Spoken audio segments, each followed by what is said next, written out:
Hi, it's Will from StormTheCastle.com, and here on YouTube you know me as Epic Fantasy. And in this tutorial, I am in Ohio, traveling America as you might know, and we visit with Vincent Krava. He is a master blacksmith, spent decades as a farrier, and this is his forge. It is the Dragon's Head Forge. And he makes a lot of stuff now. He travels to Renaissance fairs, he makes a lot of stuff for sale, and let's take a look at some of the stuff that he makes. I'm going to put a link to his website in this tutorial in the description, so you can check out some of his stuff if you're interested in handcrafted blacksmithing stuff. Pretty cool stuff. Here, let's take a look at this, and also some pretty mean looking stuff like that. Isn't that cool? And see this weapon right here? Notice the handle on it, the way you put your hand to grasp it. That is something called a pineapple twist. See? And here we go. And so this is a tutorial. Vincent is going to show us how to make a pineapple twist, and that's the exact one he makes for us. Really, really cool. Pretty easy to do once you know how to do it. Let's do it. Dioramas, origami, catapults, and trebuchets, telescopes, terrariums, bonsai trees, and paper games, swords and shields, and real blacksmithing, model rockets, animation. I teach the art of real creation. StormTheCastle.com. Let's make something. So we start out with 5/8 inch mild steel. 5/8 inch square mild steel. And what he's going to do is he's going to put a groove in it. Going to use a chisel and a hammer to put a groove in it like this. And for some of this grooving, I'm going to fast forward through this and you'll see. And you'll see why. But he's going to actually put that groove, the same length groove, on all four sides.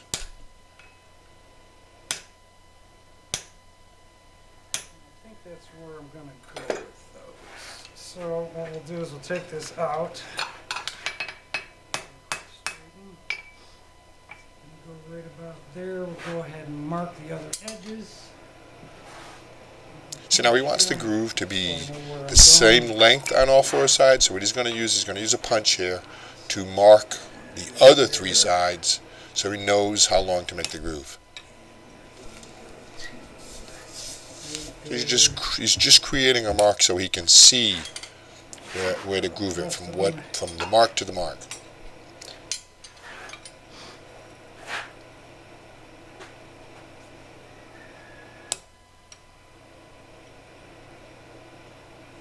Center as possible. Come back here. No escape. And this is something a lot of times beginner blacksmiths don't realize. You know, you can mark up your piece so you can see it better. And let's take a closer look at that. So if you really don't quite understand what I mean, this is what I mean. See the groove facing us, and see the two white arrows show where he punched it, and that way he knows, make the next groove on the next side from that point to that point. And he does that 4 times. Well, 3 more times. Put that back in. So we'll reheat and groove the next side. And notice that tool he's got there for the chisel. Isn't that kind of neat? Of course he made that. And we'll speed up a little bit here for the third one.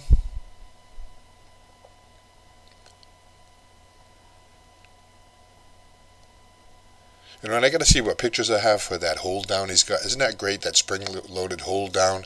It's what's holding down the piece. See it? On the left of the anvil there. Isn't that cool?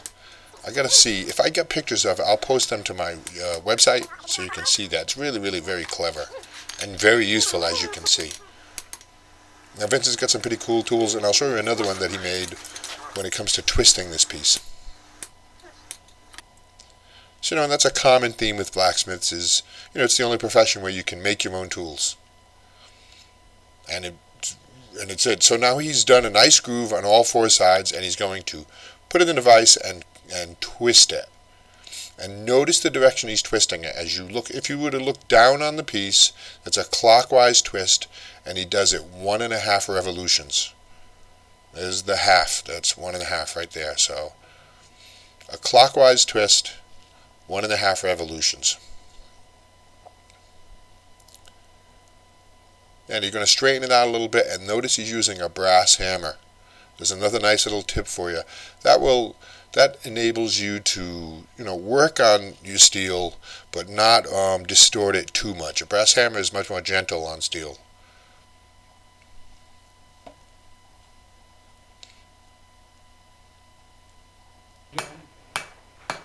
So now he's actually squaring it off.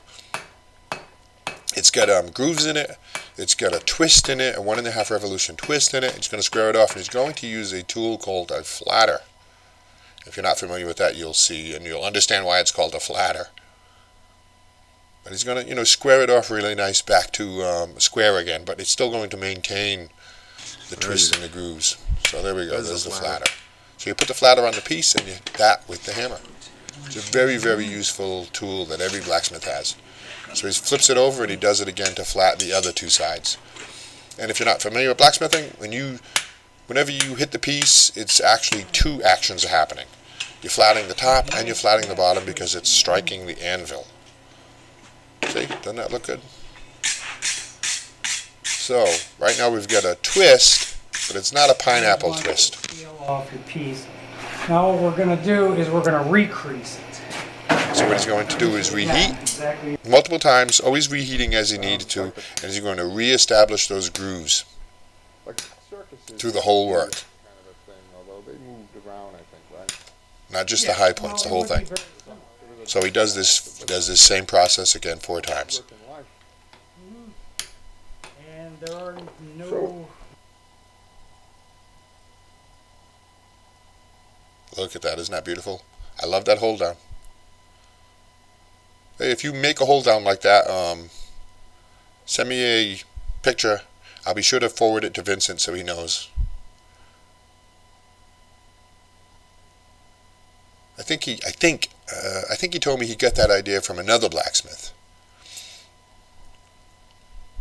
But there we go, a little bit of a closer look. Right all through the whole thing, just another nice groove. 4 times each side.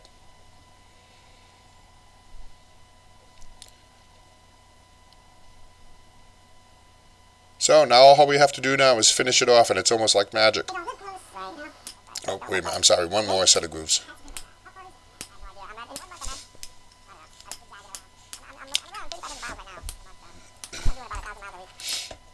Now he reheats, puts it back in the vise, and notice now the direction of twist is the opposite direction. Now it's counterclockwise, and it's almost a half turn.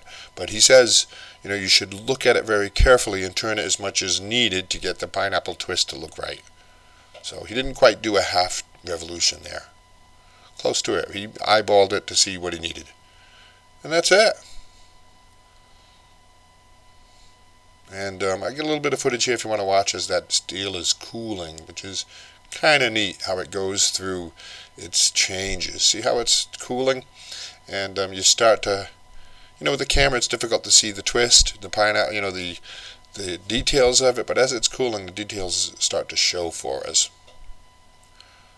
So I'll let the camera run here and you can look. But that's it. So pineapple twist, it's a wonderful twist. It really looks good. And just like we saw in that medieval weapon in the beginning, it's actually kind of a neat little handle you can make for various things. If you say you're doing a beginner's project like a poker or something, you can do a pineapple twist in it, in the handle end of it. And you can twist it a lot or longer twists. His twist is like, maybe 6 to 8 inches. You do more or less. Experiment with it. So now we'll take a look at the finished twist. I'll show you a picture. But hey, there you go. Now we're starting to see it. There we go. A pineapple twist. So that's it. Special thanks to Vincent Krava of Dragon's Head Forge for doing this tutorial for us. Visit his website if you're interested in maybe checking out his stuff at dragonsheadforge.com and seeing the stuff he has for sale. And I spent the day with him, most of the day with him, and after we were done, we hung out in his backyard at the pond and just talked about blacksmithing and about life and about my journey across America, and it's a wonderful day. So that's it. Now I'm adventuring further on. I've got lots more stuff to do. I'm doing all 48 states in America. And this here is Bryce Canyon in Utah. So follow along, hit the little bell button if you want to be notified when my videos go live. Subscribe if you'd like to follow along the adventure. Check out my website at stormthecastle.com. And also consider supporting me for, say, I don't know, $1 a month. I mean, I do have 900 videos. I'm approaching 1,000 videos. I've put a lot of work, and I could use your help. $1 or $2 a month for Patreon. Thanks, bye.